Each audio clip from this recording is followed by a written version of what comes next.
Welcome back. But if you're new to the channel, please give us a subscribe. It definitely helps the channel grow. We just cracked over 200 subscribers. Yay!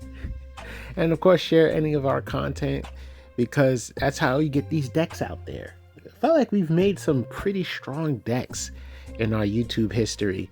But we're not popular enough. So I don't know. I feel like maybe one or two of them could have definitely shaken up the meta. Anyway, so here's some Garp footage. And this is, we have like 3 different Garp builds. They all had their own lane. This one is using Moria. I want to say like, but man, I'm happy with deck building right now. I can't help it. I feel like I've just unlocked the Tome of the Sharingan. And this is an older build, by the way. This is some older footage, forgive us. This is some older footage we haven't gotten out there because we've been trying so hard to prioritize and get other leaders out. And there's only so much time in a day, especially when you're working and yada yada. And there's still leaders that we're working on now, which is why we're showing you one of our older videos. Still Op08, by the way, but still one of our older videos. Yeah. It's just a lot. There's a lot of leaders now available. So, but I say all that to say deck building has gotten a little bit easier for me in terms of understanding.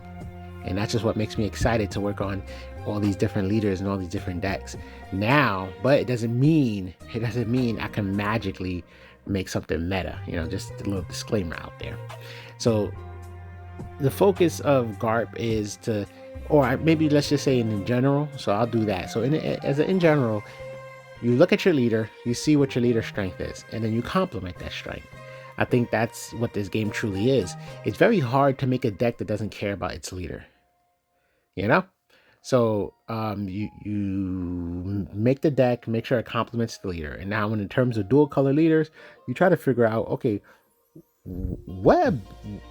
Oh, that finished. Okay, understandable though. It was a little too much.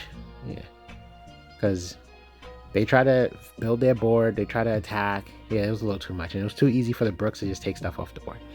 Anyway, where was it? Yeah, you look at a dual color leader and you ask yourself, whose side is this leader really on? That's what you got to ask yourself. Whose side is this leader on? And Garp is on the black side. You know, even though they're red and black, you're on the black side, and you just find the red cards that just complement, you know, like rush cards, or you know, maybe a defense card, or whatever the case is. So this is our Moria build essentially. It's not like what I'm saying is Moria is the boss card. That's what I'm trying to say. So where you can think about 10-drop Kuzan, 8-drop Isho, and Moria, it's just Moria. Let's be honest, it's just Moria. So yeah, this leader can essentially just use any of those characters as boss cards. It's just a Garp festival today. Look at that. Okay, so hey, that's funny. We got a Moria and a Jack. Jack is so strong, just so strong in general. I feel like he's outshined by Moria.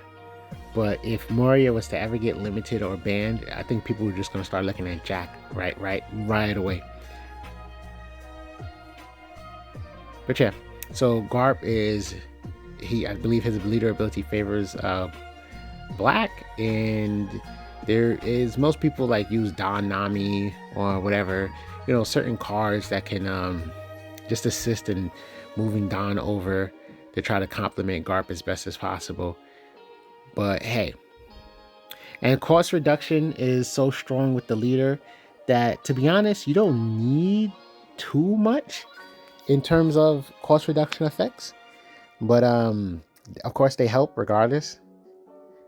I want to say maybe the red part of Garp is the fact that if you're Don Xing, you're gonna swing, and red loves to swing.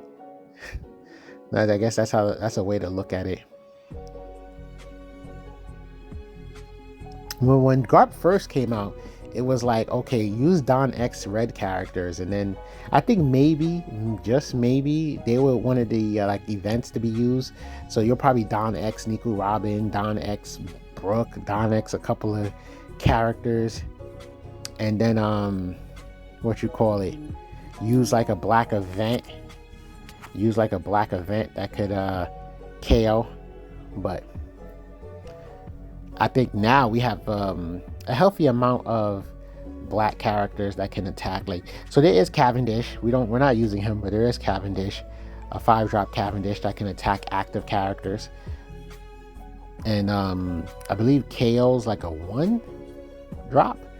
So you can essentially take 2 off the board. I think that's a very strong play. But you have to rest your leader. So that's the drawback behind Cavendish. There is this Luffy, as you see.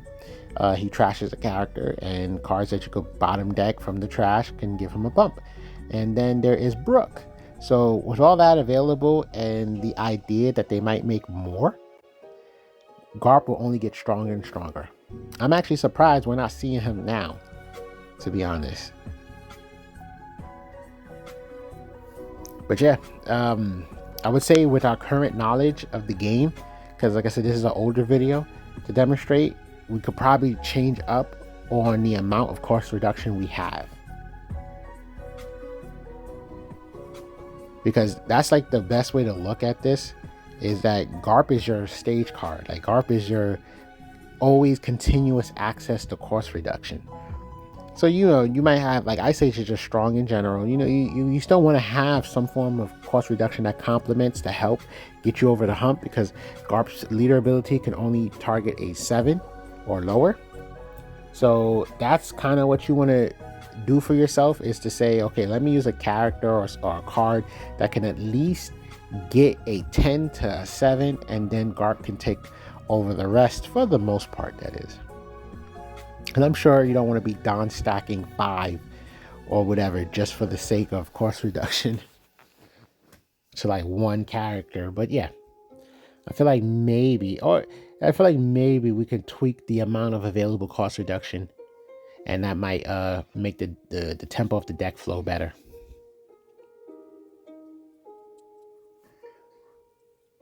And that in this Moria build, being that you can always regain the cost reduction.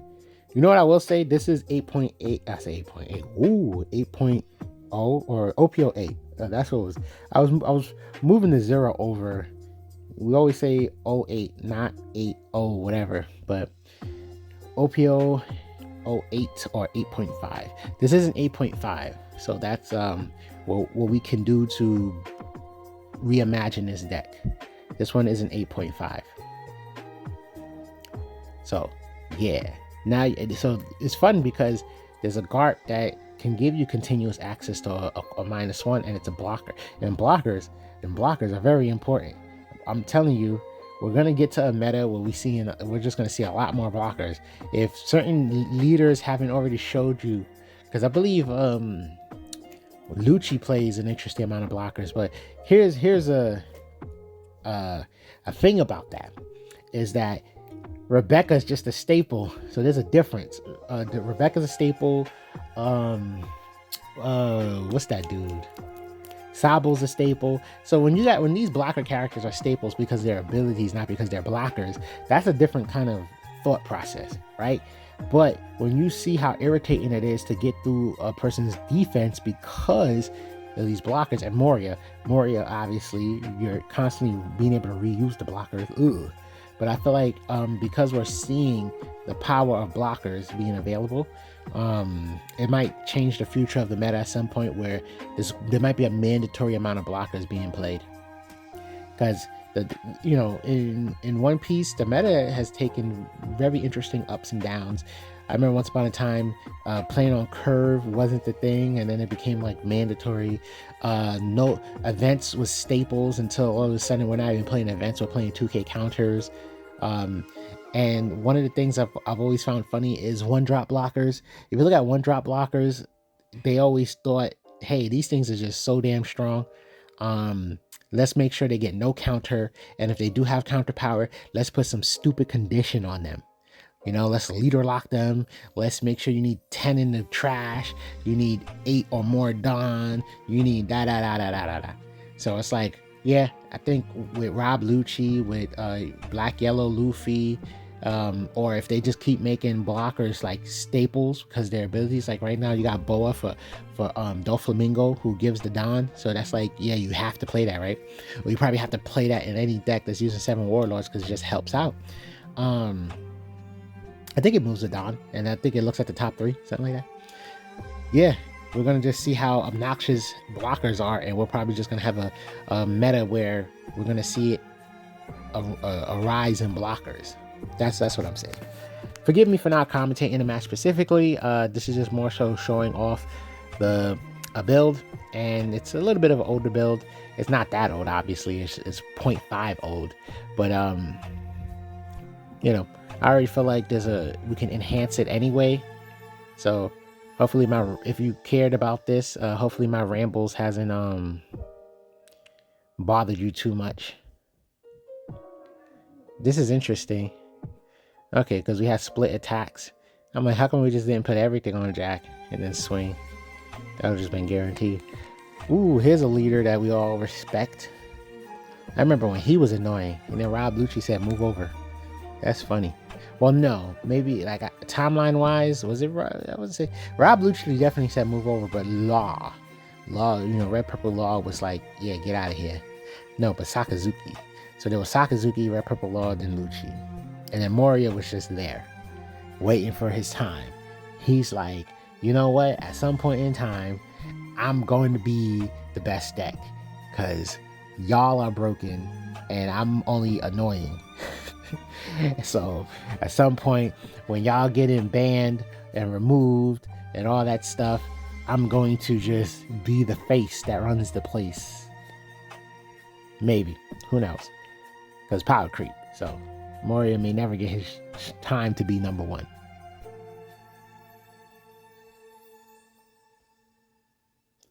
All right, attach 2. We can minus that by 2. You know, it'd be a weird thing if there was a card that can pop. That would probably be too strong. A 2-drop that can pop a 1 that's 0. If it was 0 and no counter, oh, such an early game. Such an early game advantage. Curve is so interesting because you look at a character, Who's Who, 3-drop that has no counter power. It's a very strong for its ratio. 3-drop to can KO a 3, extremely strong for its ratio, but it's just like worthless in the late game, and I find that so funny. It's like trash. It's like if you catch it on curve or at least right behind your Onigashima, then it's worth its weight in gold, right? It's like, yo, but once you pass that first turn, it's just trash. We're gonna counter out. I understand the fact that we're a 4-life leader. We already took 1, so probably don't want to go to 2 so far. Oh, we took. And listen, I'm gonna say this. And I don't know the Dragon Ball Z meta too at all. I ain't gonna say at all. I just learned how to play it, and it's like you get awoken at 4? It's like you have 8 and you get awoken at 4, something like that. I feel like One Piece always mimic that. And what I mean by it is there's no awoken or whatever, but I always felt like the game starts at 2 life, depending on the leader, so of course. I was like, oh, the game starts at 2 life. Interesting. So I say all that to say, yeah, if we can all become slightly more comfortable taking life, then we can just turn on the deck and then boom, things is happening.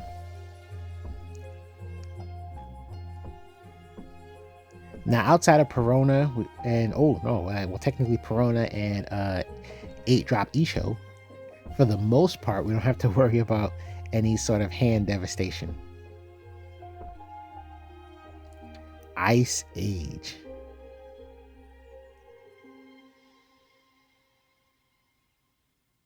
Yep. The fun part is this is like part of the reason why people don't like discarding cards. It's just it eats up your hand, and they usually feel like they never gain enough value from it. But the thing about that Who's Who, I think in terms of ratio, 5-drop that gets rid of a 5, right? Something like that. I don't know. I can't remember. I felt like he got rid of a 5, but he played it. What did he get rid of? I'm looking foolish right now. I haven't seen that card in a minute. I've been looking at purple and blue and green.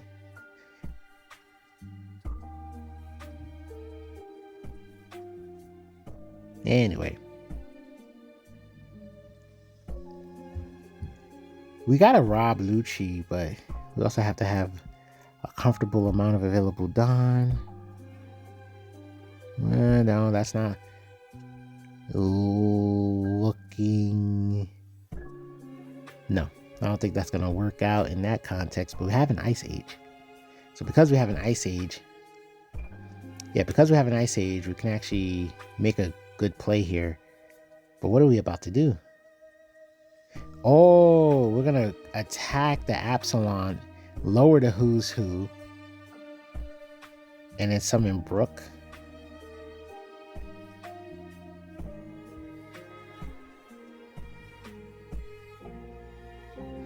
And that's a lot to counter out of. They're most likely gonna let it KO.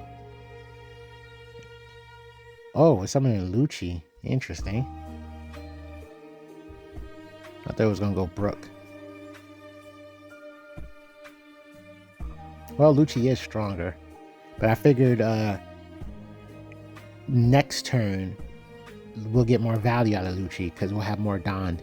I mean, we still got the Ice Age in general, but let's say if he developed 2 characters, with all the Dawn available, we just split. Well, we got another Lucci in hand, so right, it doesn't really matter.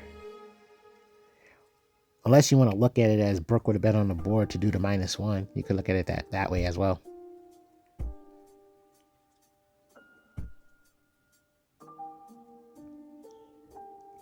We technically can just like clear the whole board right now. Ain't that fun? You know how obnoxious? Oh, Navy is truly going to be the future in general, because where Moria was also obnoxious, taking things off the board. I think the Navy supply is just too strong. I really think the Navy supply is just too damn strong.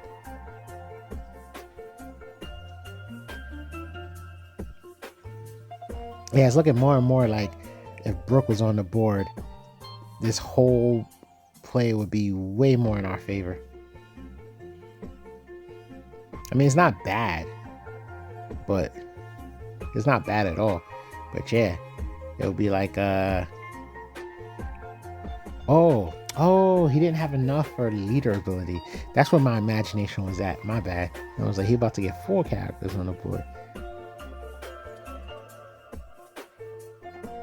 I know that your stomach has to hurt when you see an Ice Age get played. Just has to.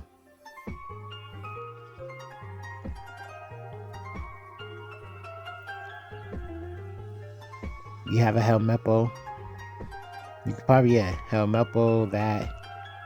Use the Helmeppo first. Continue to cost reduce. Bring that out. KO. And now you got 2 healthy swings. Now, granted, they have a Brook available, but you're not protecting that, buddy. It's a blocker though, because we probably could have just ignored it. To be honest, probably could have just sent 2 attacks at life. That probably would have been way more devastating for them.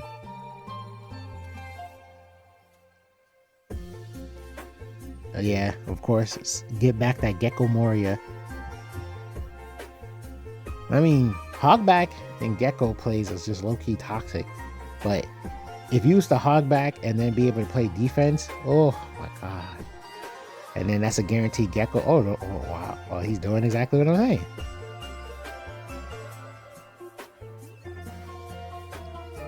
I really feel like Gecko should use their stage card, because right now you could just play a 1 no, I think the most you can get is a 2-drop. Play a 2-drop for 1 Dawn, and now you have an extra body on the board, and cross your fingers, you live, and yeah, either because they have a vanilla 2-drop, so that's a 1 Dawn swing for 5, and then they have a 2-drop that cycles 2 cards, and it's 3k. So that's not the worst if you wanted to just like toss 2 Dawn and use it. But if the opponent feels anxious or nervous, like, hey, they got a character on the board that they could use to swing with, and that's going to be annoying, then it's like essentially a blocker. For one Don, I can just keep getting out a blocker, and I think that's technically strong. But yeah, when things got to be innovated, trust me, like I wouldn't be surprised seeing that card used in the future. Because at some point they're gonna be like, a Gecko Moria player is gonna be like, hey, how can we get this leader to keep up? Well, we gotta try things. Try things? Like what? Anybody ever played this stage? But yeah, that's where I see the obnoxiousness coming from. And then it's, you know, it's a little bit of you could probably say convoluted, if I'm using that word correctly. But if you bring out those mill characters, get your trash set up right, like I feel like you can either be very annoying looping your deck a certain way where you're gonna draw into something broken, as you know, certain effects force you to bottom deck from the trash to the, you know, certain cards. But yeah, with that stage, your mill engine will be like crazier because there's a character that mills for 5. There's a character that cycles for 2 on play and on KO. So 4 cards altogether. And looking like GG. And where was I going? Lost my train of thought. Oh yeah, that card. I Want to Live. Now imagine being able to play that card because your trash is so loaded, and then you play a card that just puts it back in your deck, and you just rinse and repeat. Well, I hope you enjoyed G.